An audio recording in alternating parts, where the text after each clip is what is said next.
So, good afternoon, everyone. Thank you for joining us. I don't know, what's better, but right before lunch or right after lunch? I don't know. So hopefully everyone's feeling pretty good.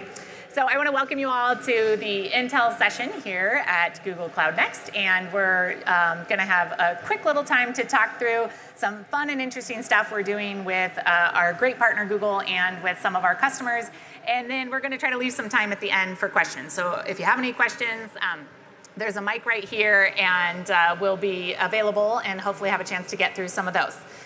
By way of introduction, my name is Lisa Spellman, and I am a Corporate Vice President and General Manager of the Xeon Products and Solutions at Intel.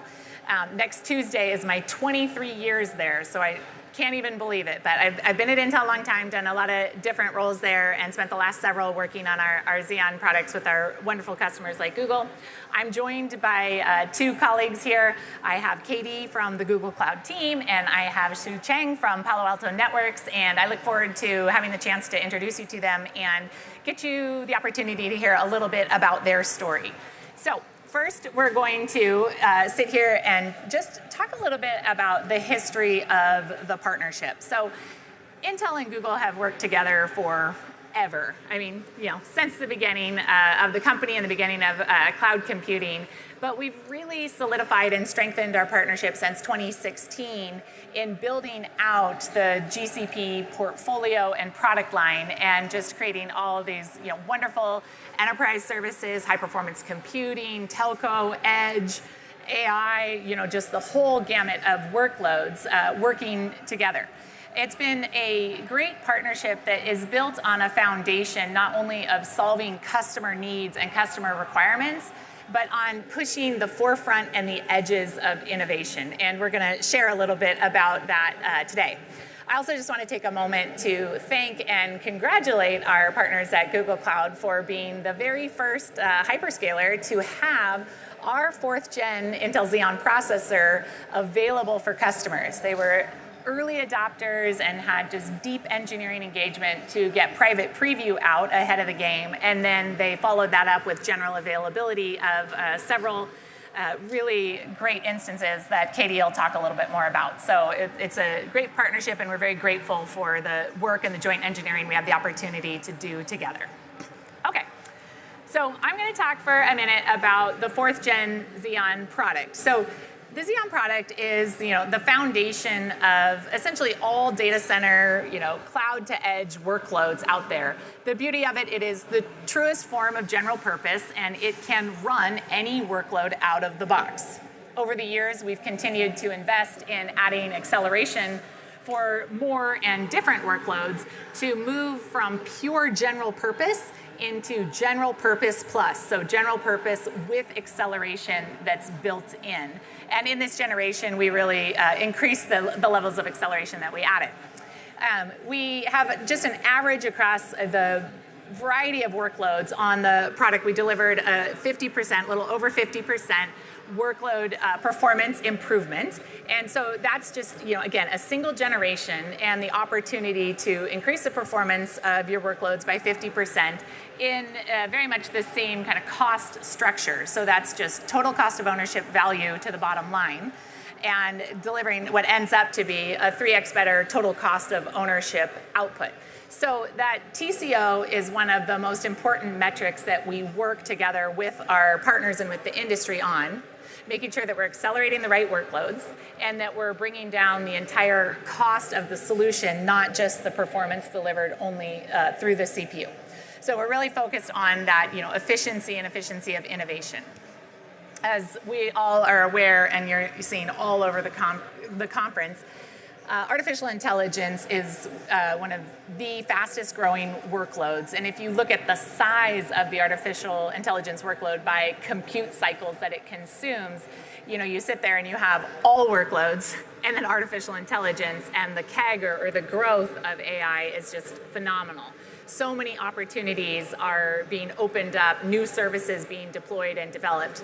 That's why we've invested in actually adding acceleration into the processor that is specifically dedicated to accelerating AI workloads. So classic machine learning, deep learning, focused on generative AI, so both increasing the processing speed as well as the memory and memory bandwidth speeds and capabilities so that you can get even more out of your infrastructure. We're also focusing on delivering the right software foundation. So we've dedicated years of effort to ensuring that the most performant and popular frameworks and AI software algorithmic models are running well out of the box on Xeon, and this is an area where we're going to continue to invest. Many AI workloads are delivered on GPUs, and they have excellent performance, but your CPU infrastructure is often not fully utilized. And with this type of AI acceleration built in, you can further drop down the TCO of your AI workloads because you're using underutilized capacity and taking advantage of compute cycles that you already own and that you're already paying for. So we think it's a really great win-win and a way to kind of complement your infrastructure deployment decisions. So we are spending a lot of effort in this space. We're investing in state-of-the-art generative AI capabilities to ensure that all of our customers have the opportunity to take advantage of both the hardware and the software acceleration that's built in. And it's just an area where we see so much potential across all industries. Like, this is absolutely not specific to one singular vertical or industry type. We see it really changing the way that so many services are delivered. Okay. I talked a little bit about the partnership that we have, and I talked about some of the history of Intel and Google working together. This is just some of the examples of what you see from Intel and Google where we partner together. And again, this is delivering across infrastructure modernization and really trying to put in place the services and the capabilities that allow you to take your existing infrastructure, and again, whether that's a lift and shift or a complete application modernization and moving to more of a cloud native type of offering, we want to offer and support that full gamut, that full range of capabilities. Google is well known in the cloud industry for their depth and expertise in the AI and machine learning space, and that's another area where we continue to invest together to provide that right landing and launch pad for all of industry's workloads. We focus together on delivering that consistent and balanced performance so that you have the opportunity to ensure the right SLAs and can smooth any of those transitions of workloads that maybe have previously run in an on-prem environment and are now moving to more cloud scale and cloud structure. We also have focused on ensuring that we're delivering across all regions of the world to support the truly global nature of so much of business that's done today. Our general purpose compute instances are designed to, again, deliver that consistent performance that can handle every workload and is the backbone of your infrastructure. We also have worked together on the higher performance computing instances, which Katie will talk about, as well as higher memory instances as well that offer the chance to move to your in-memory databases in the cloud and, again, achieve that excellent TCO while you can accelerate the pace of taking advantage of new generations of technology. So it's been a great partnership. I think part of the value that Intel and Google bring together is also the partnership work we do with major other players in the industry. You see SAP, Oracle, VMware mentioned there. Very tight relationships to ensure that, again, everything we're delivering is at that enterprise class for you. Okay. I want to now have a minute and just invite up Katie. So Katie is someone I've known in the industry for years and years. He is leading a very important part of the Google Cloud portfolio and the business, and he's driving all of their compute services, their AI, their machine learning. And he's going to take a minute to talk to you a little bit more about the specific innovations that Google Cloud has brought to market in their brand new C3 and H3 instances. So Katie, why don't you come up? All right. Thank you. Thank you, Lisa. Intel and Google have had a long history of deeply working together. And Lisa mentioned that in her opening. When Google Cloud started out, we started with the N1 instance, and we built it on Intel. We started with the first generation Xeon on N1. And over the years, we've expanded our portfolio. We've expanded across multiple families of Xeon processors to where we are today, a full portfolio, finely tuned to workload needs, which can be slightly different. Whether you're looking for something that's memory intensive, more general purpose, more performant, a cost efficient part of the portfolio, or you may be looking for just the absolute best in consistency, which is what we've done with C3. I'll talk a little bit more about C3 and H3, which are the latest members of our family, and the latest to come with Intel's fourth generation Xeon. And I'll talk a little bit more about that in a few seconds. But I also want to mention that a lot of the workloads that you all run are VMware workloads. And one of the things that we've done also is just announced over the last few days our VE2 VMware Engine instance to get those workloads onto the benefits of cloud, the elasticity, and the automation in the cloud. OK. C3.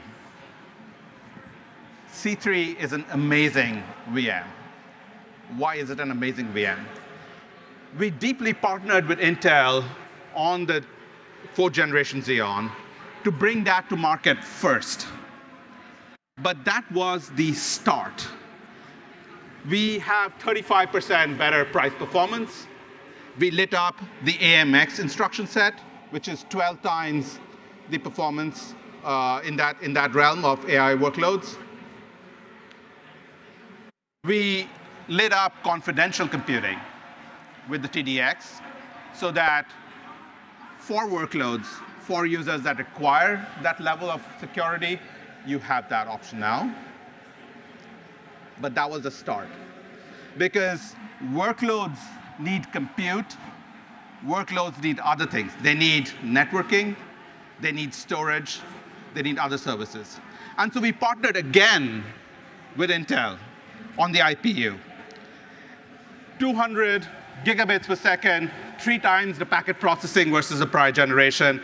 That's the power of the network that we're bringing to this machine. What our customers are doing with it is even more. They're saying, now that you've got this offload engine, can I offload my encryption so that I have even more consistency and even more performance for my workloads that are residing on the main processor? So second pillar on the networking side, again, a joint innovation with Lisa, with her team, with Intel, lighting up the magic within C3. And finally, storage. Hyperdisk is truly unique. We heard about Titanium from Thomas on day one. The IPU and Hyperdisk are part of that Titanium architecture, a new way to drive even more efficiency, even more offloads through a scale-out architecture. What Hyperdisk does is it gives you tremendous storage, block storage performance. It gives you tremendous IOPS, 350,000 IOPS, 10x better performance in the prior generation. At the end of the day, what matters are the workloads and how it does on them. So we profiled this on a number of workloads, and you've seen those on the chart there. This is a fantastic machine for enterprise-grade performance, for deep consistency, and something we are truly proud of in working with Intel. H3. H3 takes everything that C3 got to the market. So all of that innovation in compute, all of that innovation in networking and storage is here. However, there is a market need within HPC that is truly unique. And to address that, we said, what else can we do? How much more can we do? And we partnered with Intel on Deos and the parallel store file system to give a Lustre-like file system for those high-performance computing workloads. So H3, again, announced just recently. You can see the numbers on the different workloads and frameworks out there. It's truly a new member of our family, built on the innovation we've driven together with Intel, and taking that innovation to new areas, into the software realm, into the file system realm, to bring that whole package for the workloads. At the end of the day, it's a deep partnership based on technology between two innovative companies. But the key goal is to light up that magic and bring that innovation for you all. So I'm super happy about this. And on that, I'll get Lisa back on stage. All right, thank you. Yeah. So I'd be remiss, too, if I didn't mention just the incredible work that has been done to continuously improve the sustainability of these offerings, too. We are so well aware of how important that has become in the decisions of what infrastructure you're going to support, what you're going to use and land, and it's a really strong partnership there. The Intel Xeon processor is manufactured almost completely on renewable energy, so 90 to 95%. So it's the most sustainably manufactured processor on the planet, and then you pair it with the infrastructure leadership that the Google engineering team delivers, and you really do get strong improvements every generation in that performance and performance per watt. So you have the opportunity to not only capture some of that value, you heard Katie talk about some of that, but you also can utilize that to meet your ESG goals and continue to advance your company's sustainability progress and goals. So Katie was kind enough to let me show this next slide, which has a bunch of the performance that is delivered through the instances that his team has created and built for the market. So these are real generation over generation, from the N2 to the C3, real results, tested, built, and shown. And because of that early private preview work, you saw a couple of the quotes, but what we have is real customers that are already experiencing these benefits. And so if I could encourage you to do anything out of this, it would be really to go take some time and start playing around with this and really kind of see what C3 and H3 can do, how you can start to advance your confidential computing for your workloads and your data that demands it, because there's a lot of really good value there that should be enough to help propel you forward. So we're really excited about delivering this type of performance on workloads. We've talked about integrated accelerators for AI. You can see that show up in the numbers. But you also see that show up in other areas as well, where that performance gen over gen and that value just continues to go up.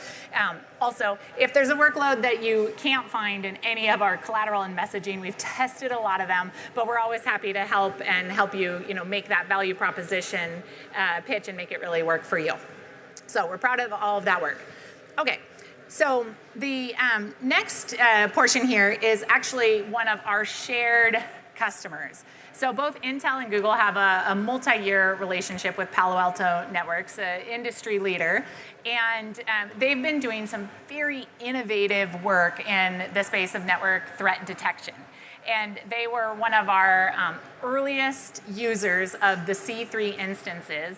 And I'd like to invite up to the stage Su-Cheng Deng, who's a senior distinguished engineer at Palo Alto Networks and has played just an instrumental role in delivering the Palo Alto Networks services out to their customers. And maybe many of you are actually Palo Alto Networks customers. So he's going to come up here and just talk a little bit about the journey to deliver, AI-based network threat detection services and how that's been going for them. So why don't you come on up on stage? Hi. All right, thank you. Thank you. Okay. Thank you, Lisa, for inviting me to this talk. I'm happy to share what we are doing in Palo Alto Networks and how Google and Intel is helping us to do this. In Palo Alto Networks, we detect detect and block network threats. The network threats can come from the inside, from a compromised user, talk to the command control in the internet, or it can be an outsider attacker to inject command injection into your network. So in Palo Alto Networks, we have this evolvement of threat detection mechanisms. At the beginning, we collect the virus samples from the wild, and we analyze it. We write up signatures to match it. And we deploy these signatures in all the firewalls. And when the virus comes along in the network, we match it, we block it. So that works great. But as COVID virus, this network virus evolved too. They mutate, they have variants, and it's just that they do a whole lot faster. So the humanly involved signature development is not enough. So that's where network machine learning comes along. Machine learning can detect unknown, never seen before threats, more capability. And then over the years, the threats keep evolving, and we keep evolving. We need to employ more sophisticated machine learning, like deep learning with neural network. Neural network, as you know, is a very expensive business. It's millions of ways, and then they have to take a lot of CPU and memory to deploy it. So it's hard to deploy it in the firewall as a cost-effective way. So in Palo Alto Networks, we developed an architecture to pick some suspicious traffic sent to the cloud, and we use a cloud service to help the firewall to detect new threats. So we deployed our model in the cloud, and then with Intel and Google's help, we can deploy it in an efficient way, because we need to do this in super fast because of the nature of the inline traffic, we cannot take too long. So it's inline traffic, we need a super latency, a super fast latency. Maybe the next slide, please. Okay, so in this journey, we take help from Intel and Google. So from Intel, with the latest generation of Xeon processor, there are capabilities specifically designed for machine learning and deep learning. So we get this help from Intel to look at their technology. I said 2 years ago, when we developed this new service, Intel already have its second generation and third generation Xeon in the cloud. And now Intel also have the libraries and tools to help us to optimize the models from floating point 32-bit to an int8, so quantize the model. And with that, also the Xeon processor has a VNI instruction set specifically built for machine learning workload. So with this combined, we were able to achieve 6x performance gain when we delivered the service to the cloud. And then later this year, Intel come up with a new processor, Sapphire Rapids, and with a new instruction set, AMX. And we realized that, oh, that doubles our performance again. So altogether, it's a 12x faster comparing to the previous earlier implementation. And with Google's help, these technology are deployed in the GCP pretty fast, and we were able to migrate our service to its relatively easy, no code change needed. Intel, the library already built in the machine learning framework in TensorFlow. So we pick it up very easily. And as a matter of fact, we actually migrate, the migrated new workload is turned on live on Monday, 2 days ago. So great work. Yeah, that's what I wanted to share. Thank you. Okay, so some of you might not know, but that was this distinguished engineer's first presentation in front of a big audience like this. And so a special round of applause for nailing it. Telling such a great story.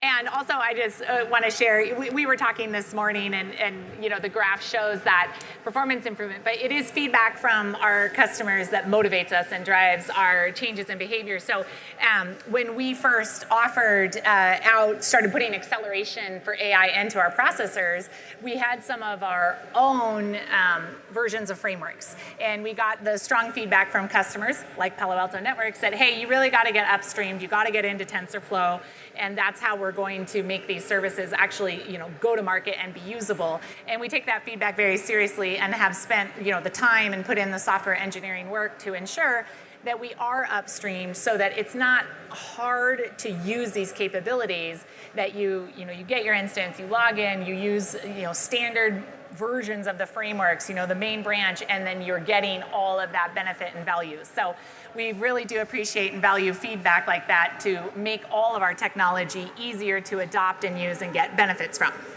Okay, I want to switch gears a little bit to talk about a SaaS company that Intel actually acquired called Granulate, and I want to introduce you to them in case you haven't had a chance to meet them. So Granulate's a very cool technology that is built just to make you guys look good. That's it. So what it does is the team, lands an agent onto into your infrastructure. It has no code changes. It's not touching your data. It has no access to that. But it is watching for traffic patterns and looking at the way that you are utilizing your instances, utilizing your VMs, where your pressure points are, where you're bottlenecking, where your CPUs are getting bottlenecked, or your IPU, or other parts of the network, storage, whatever it is.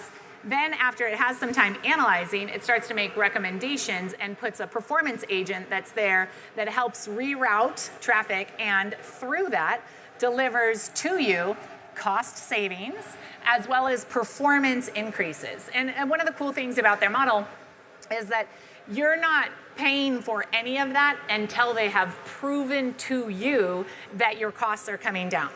So we recently had the opportunity to go through the Google process and get this put on the Google Marketplace. So it's now available for everyone to use.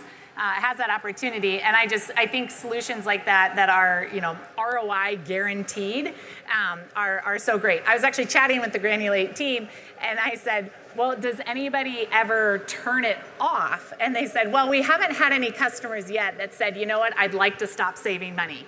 So I guess once you're in, you're pretty in. If any of you have any questions afterwards, we do have a booth in our demo, and then my friend here in the bright orange, he addressed so that you could find him, is our resident Granulate expert, and would be happy to take questions and ask about that. But we're seeing really strong benefits and this ability to continue to optimize even within a very well optimized infrastructure and optimized workloads. There is always room to be more efficient, and this is a way that you can help demonstrate how you're bringing costs of your service down as well. So I have an example here that I'll show. This is one of Granulate's customers here, running in cloud infrastructure, and Nihilus has 50,000 developers in their environment that are using. So it's got some high intensity to it. It has lots of busy traffic times and can have a lot of congestion. But as they've been delivering support for their 50,000 developers worldwide, they've simultaneously been able to achieve these results. So 58% reduction in response time. That's huge to your developer community. Nobody wants their developers waiting, and developers have such a low tolerance for waiting anyways. So it's really a win-win. But they're also bringing down the cost of their services. And you might think, why would Intel and Google Cloud want to bring down the cost? That's their revenue. But the reality is that we know over years, the more efficient and better performing your infrastructure is, the more new services and new capabilities that your business can afford to launch and deliver revenue yourselves. So we see this, self-fulfilling flywheel of the greater the efficiency, the greater the performance, the greater the opportunities are that open up. So anyways, I encourage you to take a look in the marketplace, see if Granulate might be a good offering for you and something to explore. We're pretty excited about the potential that it has to offer. Okay, so we're just about to the time for some Q&A. I think I need, can you click to the next slide? For some reason, this guy stopped clicking. I just wanted to, close out here with a couple of action items. Can you guys click to the next slide? It has stopped. There we go. Okay. So the action items. I already talked about one of them. Please go out, play around a little bit, test out C3, test out H3, look at TDX, like start to think about your confidential computing environment and what you need there. Our fourth gen powered GCP instances, oh, it's okay, I'm on my last one. This is it, okay.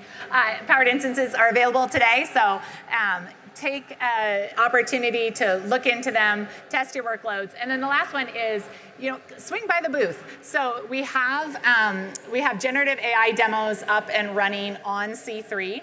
We have really cool high-performance computing on H3. We've got a Granulate demo to show you exactly what I talked about happening and the opportunity to see how the agent works and answer any of the questions you might have around, like the security of it or, just how does it interact within my system and my application. So I encourage you to, take all of those steps in your busy rest of your day and afternoon.